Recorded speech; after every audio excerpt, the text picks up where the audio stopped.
Friends, welcome to part 3 of the M103 engine refresh. As you can see, the engine's all back together today, so what we're going to be showing you is just how we did that. The chains, the tensioners, the pulleys, all of it coming back together, including the restart.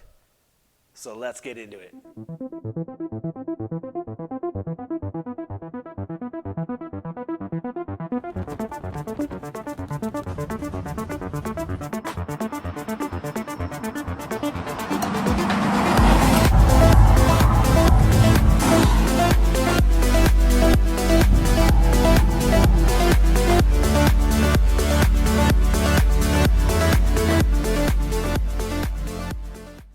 So we've torn the whole engine down, the top end.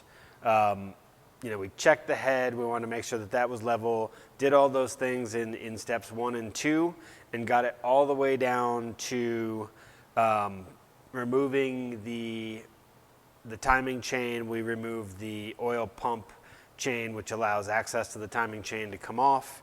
So we did all that, and now we're basically ready to get the head back on and then retime the engine and put it all back together. So just some words on the timing. You do want to set everything to top dead center before taking it apart. Since we were stripping the whole thing apart and taking the turbo and all of that stuff off, the videos 1 and 2 of disassembly are basically just a tear down video, and we didn't specifically put anything to top dead center except for the bottom end of the engine. So the top end of the engine, we're gonna TDC that before we put it together.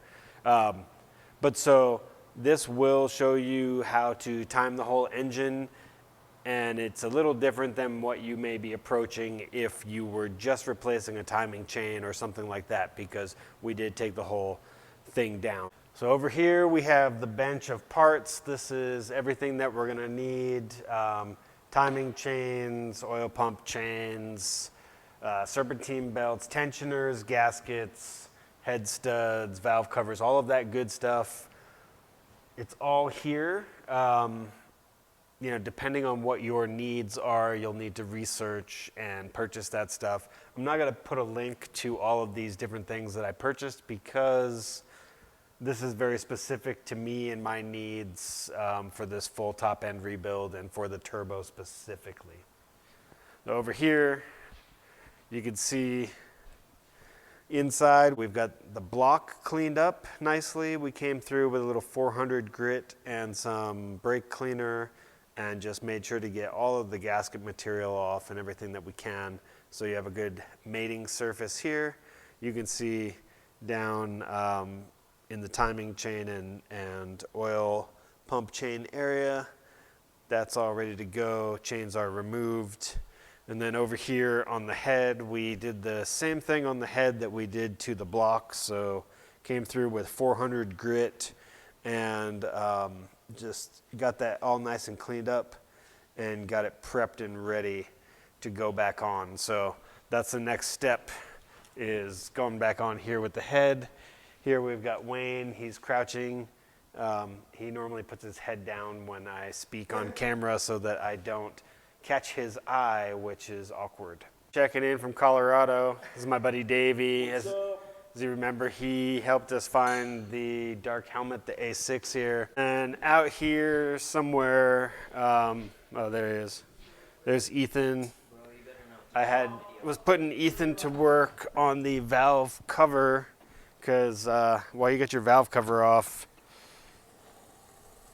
you might as well strip it. So we got that stripped, and then we're gonna paint that up nice before we put it on, because you might as well. So there you go. This is a quick overview of what's happening here right now.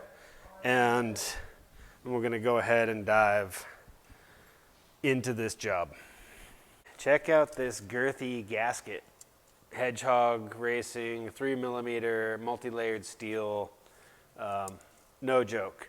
So this being 3mm, Hedgehog says maybe lowers the compression 1 to 1.5. So I think we started at 9.1, so maybe we go down to 8.1 or 7.6. Nice girthy gasket. They don't recommend any sort of special prep for it. It is Teflon coated.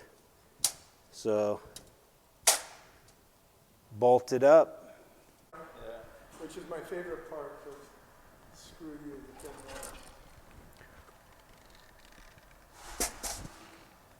run. Oh, it's heavy.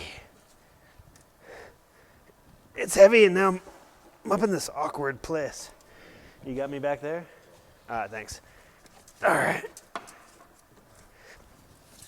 You got back. Okay. Okay, here's the problem. Yeah? Okay, that's a problem. Okay. That is a problem. All right, we want to get that in place. Right? Yeah. All right, so we discovered that the hose here for the water pump to the head is not in place. How's our hose interface? About 80%, like any other hose. All right. All right, there we go. Yep. Okay. All right. Lifting up. I'm interfaced.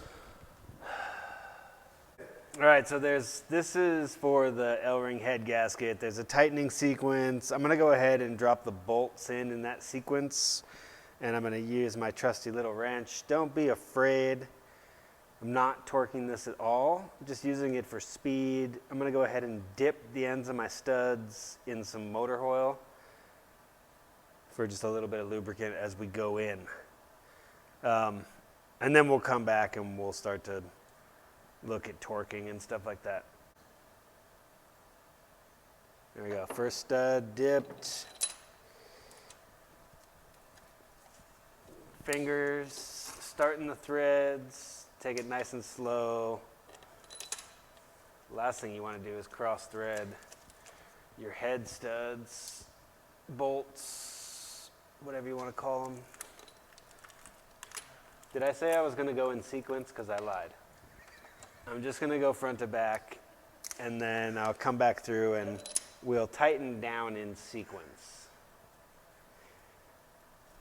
It's easy to get distracted when you're making videos as you're working on your stuff. It's hard to maintain focus. Fun thing about rebuilding the top end of your engine is that it gives you a lot of time to think, because there's lots of bolts to come on and off. You bring yourself a friend, you guys can solve world problems, because there's just that much time involved. Did it work? You bring two friends though. Oh, and you run out of beer and nothing's. Yeah, you would run out of beer and nothing gets done. All right, this is coming together. Is that the last one? Yeah. This one goes back here. All right, in the center. Yep.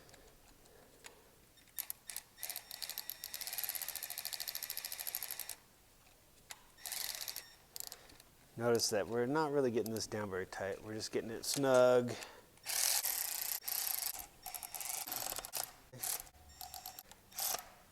Just because I don't like to move slow. Power tools all day. 1/4 inch, I don't even care. Okay. I actually already torqued this down. This MLS head gasket from Hedgehog called for 90 Newton meters, and then back again at 115 Newton meters.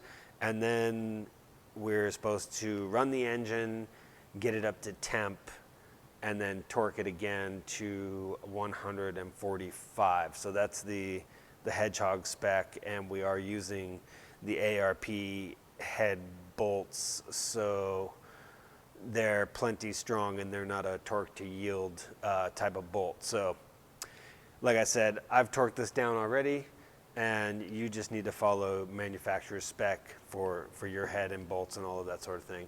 Timing chain coming on, and the guides and things, we have those over here. Box full of goodies. Timing chain and guides, these are going to go on easy, and then we'll be able to put on the oil pump chain.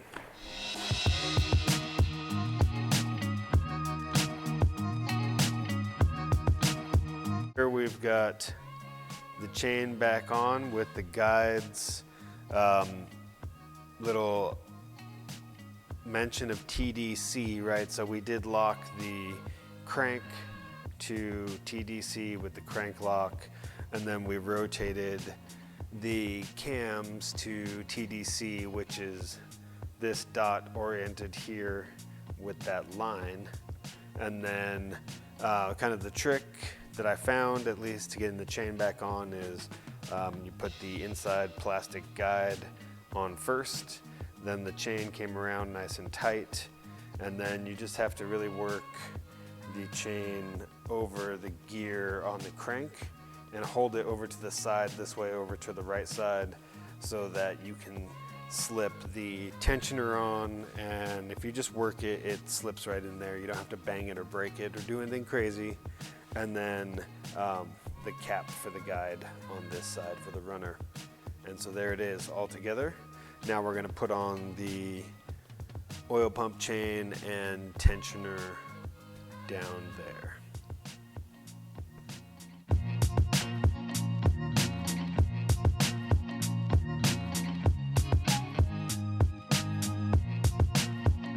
Right, so down here, the oil pump chain is just one of those tedious challenges. I found that I had to zip tie the end of the chain to the gear on the pump, and then I rotated it around till it came back up, then carefully remove the zip tie, and then when you do the chain itself, the easiest place to get access with the tool is over on this side. There's not really access over on this side. So you just have to be very careful. It's very slippery. It's easy to drop this thing and have to redo the whole zip tie process. But you can hang it over the top of the crank because that's not moving, and then just hold on to it carefully. And I did use a pick. I used this little orange pick like this, and I put it in the link. I put the connector link. Connector link came in the backside, and then I put this within the chain itself to help guide it in. All those little things and patience allowed that to come together. And then you just crank it down until it's nice and tight. Know how to work your chain tool. That's important. I won't tell you how to work your chain tool. I just barely learned how to work mine. But there you go. So now we're going to throw a little tensioner on here. Got the oil pump chain tensioner on down here.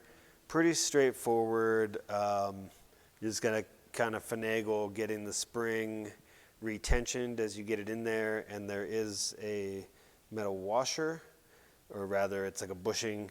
The orientation of that is important.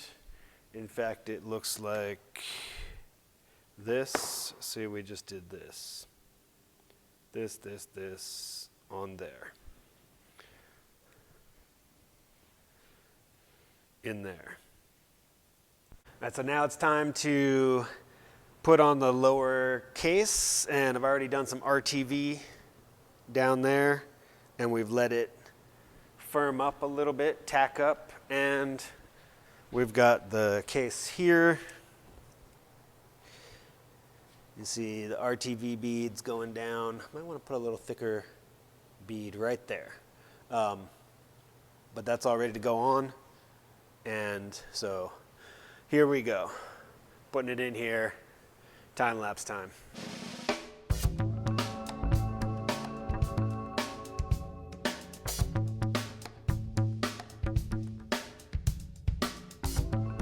So this lower front case is on. All the bolts are in good and tight, German tight, and We came up from the bottom, of course, with all the bolts there. So everything's nice, snugged, RTV'd, and now we've got the harmonic balancer on here. We're gonna go ahead and tighten down the bolt for that, and then align our timing mark here. And then we're gonna go ahead and check the timing on this thing. Right, so the harmonic balancer bolt, main crank bolt, calls for 250 Newton. 220, sorry. 221 Newton, but we... 221 foot-pounds, 300 Newton. Oh, 300 Newton, 220 foot-pound. Slow and steady. Position of power, don't hurt your back. Looking for the dot on the top of the cam to line back up here. And everyone's moving pretty smoothly now. And then here comes the dot. Dot straight up and down here. This is like... Should be 1 off of 0. Right, there we go. So that's the hash mark on the far side of the 0, which is where we had originally set it. Yep. And the dot is basically standing proud, up top where we like it. It's not working. So that looks like it's timed.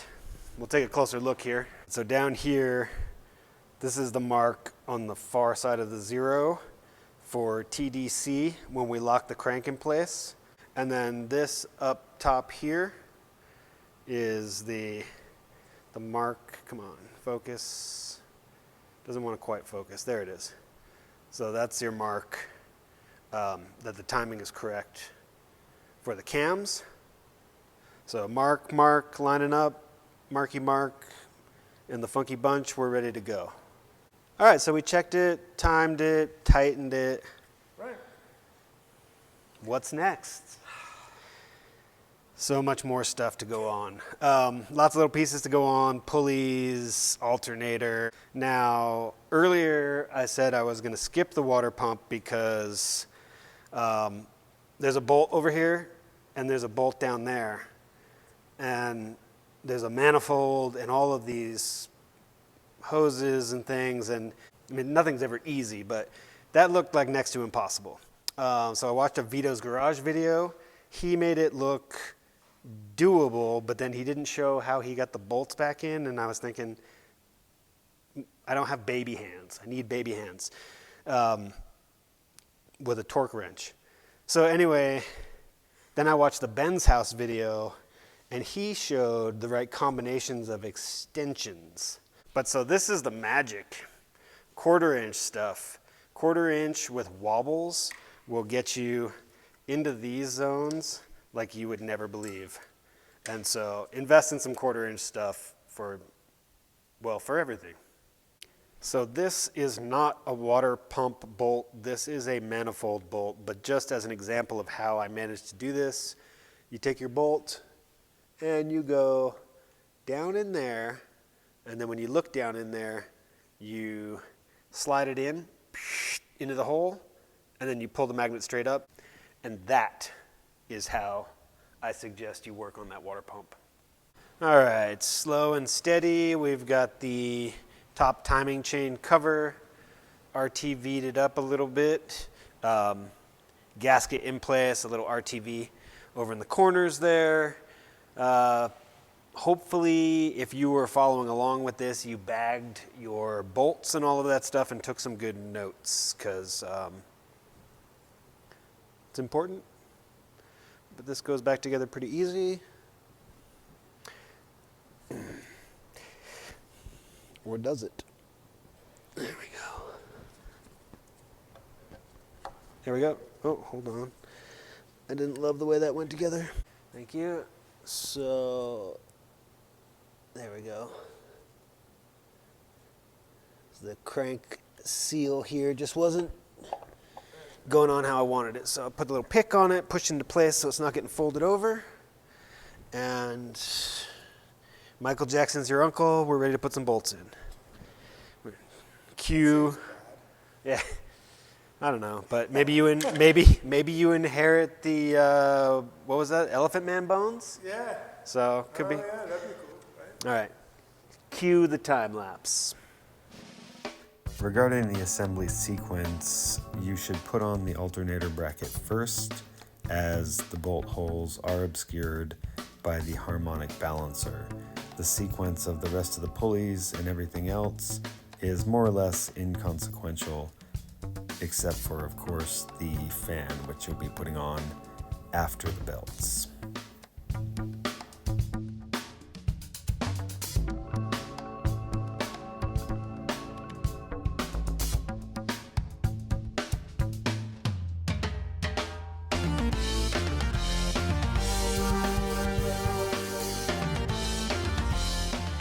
The belts are in, or belt, pulleys, and belt.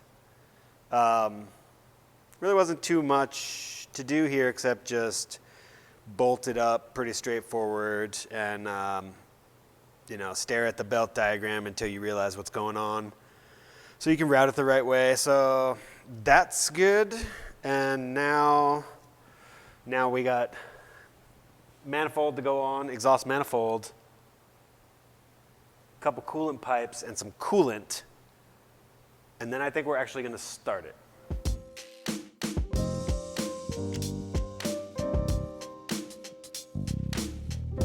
I mean, there's just a lot of bolts, or nuts rather. There's so many nuts. And we were able to get the 1/4 inch on almost all the top ones, 1/4 inch tools. Definitely get some with a little wobble and a 1/4 inch. All the top ones went on good. And then the bottoms all had to go with it was a closed box wrench, or whatever you want to call that. End wrench, closed box wrench. Anyway, the bottom ones were a wrench, and I could get a little more twist on each one. The top ones were going like a 1/16 of a turn. The bottom ones, at least you could get a 1/2 a turn out of it. So as you saw in the time lapse, I spent a bunch of time face down in the engine bay with my feet dangling off into the air because I'm not very tall. So we kind of just jumped in and buttoned everything up. We did have to bring the engine up to temp before we could put the final torque on the head bolts. So we've done all that, and we've installed the turbo. I didn't feel like y'all really needed to see everything we did with installing the turbo, because that's in my turbo install series, and this is really just about refreshing the front end of the engine. So now we're gonna bless y'all with a little startup, and it's been about 8 months since this turbo coupe has been running, so I'm pretty excited. Let's fire this thing up. You start it up and you just start revving it. Yeah. I mean, maybe not as quick as... All right, so you're going to keep your eye on it. Yeah, I'm just going to watch for leaks, too. All right. I'm going to watch for shit to fly. All right, I'm going in, and Wayne's going to keep his eye on the front end.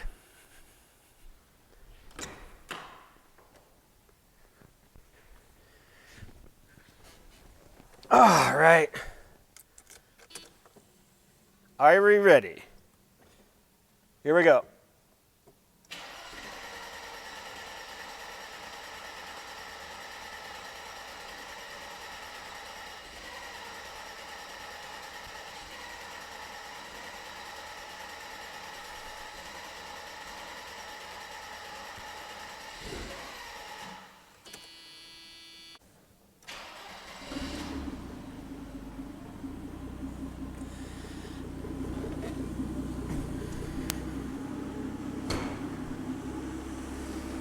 And what do you know about that?